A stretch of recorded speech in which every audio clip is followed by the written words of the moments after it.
तो हेलो दोस्तों, आज जो है हम बात करने वाले हैं समरसेबल पंप लेते समय आपको किन किन बातों को ध्यान रखना है, या कि पंप लेते समय हमको क्या क्या देख किस हिसाब से हमें पंप लेना चाहिए। तो इसमें जो है टोटल 5 पॉइंट पे हम बात करेंगे। पांचों पॉइंट जो है उसमें से सबसे इंपॉर्टेंट जो पॉइंट है हमारा 5वें नंबर का, वो आपके लिए बहुत ही इंपॉर्टेंट है। तो बात करें दोस्तों सबसे पहले पॉइंट की, तो पहला पॉइंट जो हमारा होता है कि आपको जो है पंप जो है किस कंपनी का लेना चाहिए। देखिए दोस्तों, इसमें क्या है, आपका बजट मैन मायने रखता है, और दूसरी चीज जो है हमको किस कंपनी का लेना चाहिए कि कंपनी भी अच्छी हो और पंप जो है सस्ता हो।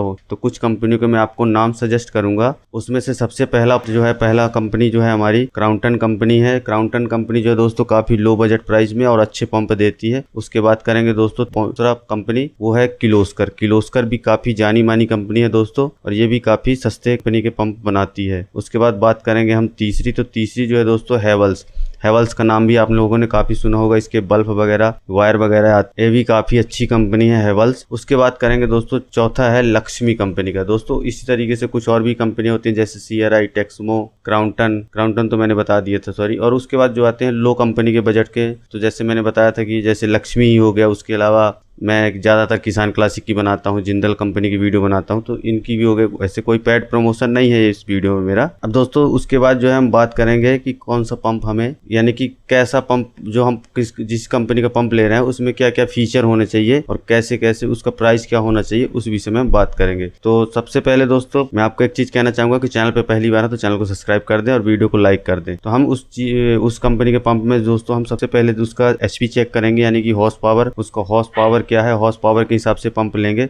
जैसे कि मान लीजिए अगर आप घरेलू यूज के लिए लेते हैं तो हम आधा HP से लेकर 1.5 HP तक का पंप जो है घरेलू यूज में इस्तेमाल करते हैं। तो उस हिसाब से जो है अपन कंसल्ट करेंगे कि हमको किस HP का पंप लेना चाहिए, यानी कि हॉर्स पावर। दूसरा पॉइंट आता है फ्लो मीन्स यानी कि वाटर, उसकी कैपेसिटी क्या है, कितने फ्लो रेट देता है, वो कितना घंटे में कितने लीटर पानी देगा। इस चीज का जो है आपको जरूर कंसल्ट कर लेना है जहां से भी आप पंप जो है परचेस करेंगे। बात करेंगे हेड की। हेड जो है दोस्तों बहुत ही मायने रखता है। हेड मायने इसलिए रखता है, अगर आपके पास एक 2 HP का पंप है जिसका एक का हेड 2 इंच है और दूसरे का हेड 2.5 इंच है, तो दोनों में बहुत फर्क होगा पानी का। जबकि सेम वोल्टेज पे और सेम बोर पे अगर आप चलाएंगे तो पानी का काफी ज्यादा डिफरेंस उसमें समझ में आएगा। और ऐसा क्यों होता है दोस्तों, मैं आपको बता दूं, ऐसा इसलिए होता है क्योंकि जिसका हेड ज़्यादा होता है तो उसमें पंखी जो है ज़्यादा नंबर की लगी रहती है, यानी पंखी हैवी रहती है। इसलिए जो है आपको उस चीज़ का भी जरूर ध्यान देना है। फिर बात करें चौथे पॉइंट की, तो प्राइस जो है आपको अपने हिसाब से देखना पड़ेगा। आपको अपने बजट के हिसाब से, कौन सी कंपनी का ले रहे हैं तो उसका बजट उस हिसाब से रहेगा। तो यहाँ पे मैं प्राइस आपको नहीं बता पाऊंगा हर कंपनी का, नहीं तो वीडियो काफ़ी ज़्यादा लंबी हो जाएगी।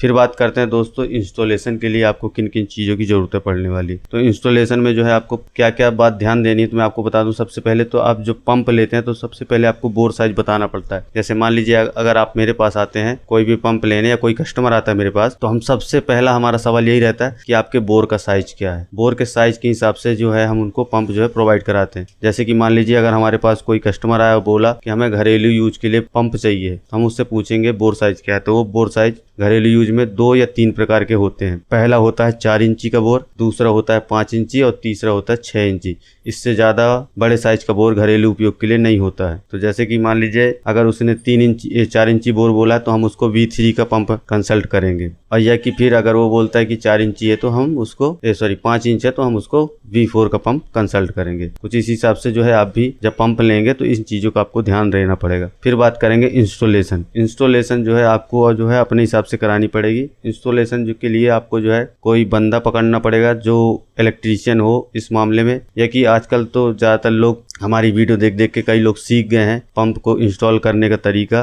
तो उस हिसाब से जो है आप अपने हिसाब से इंस्टॉल कर सकते हैं। फिर सबसे बड़ा पॉइंट उसमें एक चीज रहती है इंस्टॉलेशन में कि आपको जो है कनेक्शन, जो पावर सप्लाई रहेगी वो कनेक्शन का ध्यान जरूर देना होगा, क्योंकि वो गड़बड़ हुआ तो आपकी मोटर जो है कुछ भी हो सकता है, मोटर जल सकती है, फूक सकती है, कुछ भी हो सकता है XYZ। फिर बात करेंगे दोस्तों चौथा पॉइंट हमारा जो है मेंटेनेंस के बारे में। अगर आप कोई पंप लेते हैं तो उसको मेंटेनेंस में क्या क्या हो सकता है या क्या क्या प्रॉब्लमें आ सकती हैं। तो सबसे पहले तो आता है पंप क्लीनिंग। जैसे कि क्या होता है, कई बार किसी के बोर में बालू या मिट्टी होती है तो उसमें जो है पंप जो है जाम हो जाता है, तो उसके लिए क्लीनिंग करवानी पड़ेगी। उसका खर्चा क्या आएगा। उसके बाद जो है आपको बुशिंग, लुब्रिकेशन जिसे हम बोलते हैं, तो उसके लिए लुब्रिकेशन के लिए उसमें जो है समरसेबल में बुश पड़ते हैं। बुश, इसमें बेरिंग वाला कोई हिसाब किताब नहीं रहता, तो बुश पड़ते हैं।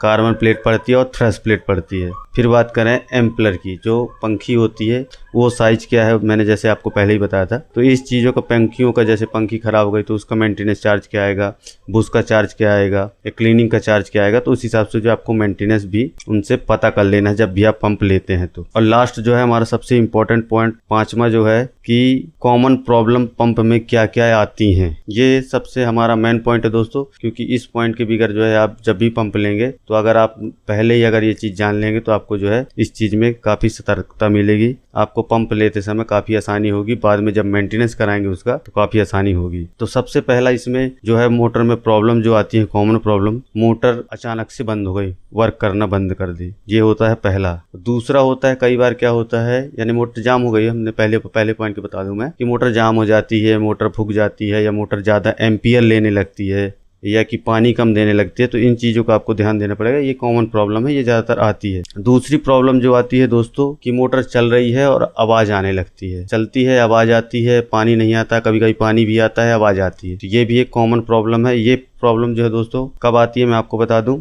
ये प्रॉब्लम तब आएगी या तो आपको कैपेसिटर ज़्यादा लगा देंगे मोटर में तब भी ऐसी प्रॉब्लम आवाज़ आती है, या कि फिर इसके बुश या कार्बन प्लेट दो में से कुछ एक चीज़ खराब होगी तब भी बहुत ही ज़्यादा आवाज़ आती है, या वोल्टेज लो होने के कारण भी आवाज़ कभी कभी आती है। तो ये हो गया हमारा तीसरा पॉइंट। अब बात करें इसके चौथे पॉइंट की, तो चौथे पॉइंट में जो है लीकेज की प्रॉब्लम, यानी कि कहना चाहिए कि जब भी हम पंप लेते हैं तो उसमें जो है दो प्रकार के पंप आते हैं, एक होता है वाटर फील्ड और दूसरा आता है ऑयल फील्ड। तो इनमें जो है लीकेज की प्रॉब्लम हो जाती है कभी कभी कि हम जैसे वाटर फिल किए और कहीं से कुछ क्रैक वगैरह हो गया या चूड़ी स्लिप हो गई तो पानी क्या है गिर जाता है। या ऑयल वाले में तो सबसे ज्यादा रिस्क रहता है, अगर जरा सा भी लीकेज हुआ तो मोटर आपकी फूक जाएगी। उसका ऑयल गिरा, मोटर के अंदर पानी गया, मोटर आपकी जल गई। तो दोस्तों कुछ इस प्रकार से जो है आपको पंप लेते समय इन चीज़ों को ध्यान देना पड़ेगा। और आपको ये वीडियो कैसी लगी कमेंट करके जरूर बताइएगा, और अभी तक आपने चैनल को सब्सक्राइब नहीं किया तो कर दें। और हम बहुत ही जल्द इसी तरीके से हमारे दुकान में जो भी वर्क होते हैं डेली ब्लॉग बेस पे हम जो है आपको डेली वीडियो प्रोवाइड करेंगे। कि अगर आप डेली ब्लॉग चाहते हैं तो आप जो है चैनल को सब्सक्राइब करें, वीडियो को ज़्यादा से ज़्यादा शेयर करें और लाइक करें, कमेंट करें, मेरे को कमेंट कर बताएं कि हाँ ऐसा हमें चाहिए।